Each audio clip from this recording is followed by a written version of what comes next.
Festivali Teatrit të Kukullave Xinxifilo ka ulur si parin për të 19 vit radhazi në qytetin bregliqenor të Pogradecit. Për 4 ditë me radhë, ky aktivitet mblodhi trupa teatrore nga Shqipëria, Maqedonia e Veriut dhe Kosova, duke sjellë për publikun e vogël një seri shfaqjesh të larmishme.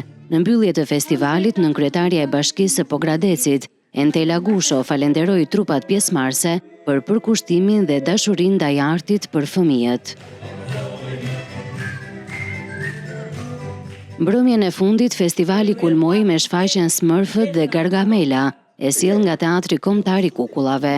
Regjizori Nelson Mulla e cilësoi shfaqjen si interaktive, pasi personazhet ndërveprojnë drejt për drejt me fëmijët, duke krijuar një atmosferë të ngrohtë dhe argëtuese.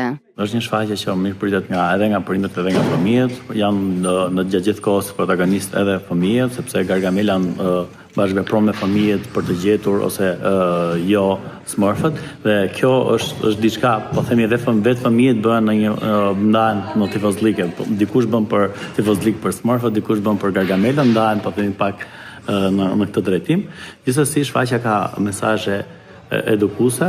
Në rolin e Gargamelës, aktori Eli Donalika foli për energjinë e personazhit dhe për lidhjen e veçantë që krijon me të vegjëlit, të cilët e përjetuan me shumë entuziazëm shfaqjen. Kjo është shfaqje që ka shumë marrëdhënie me fëmijët, më shumë. Jo vetëm po bëjmë një shfaqje këtu dhe fëmijët po e shikojnë, por ka më shumë atraksion me fëmijët. Festivali Xinxifilo, tashmë një traditë e konsoliduar në Pogradec, vazhdon të mbledh çdo vit qindra fëmijë që mbushin sallat për të ndjekur nga afër magjinë e Teatrit të Kukullave.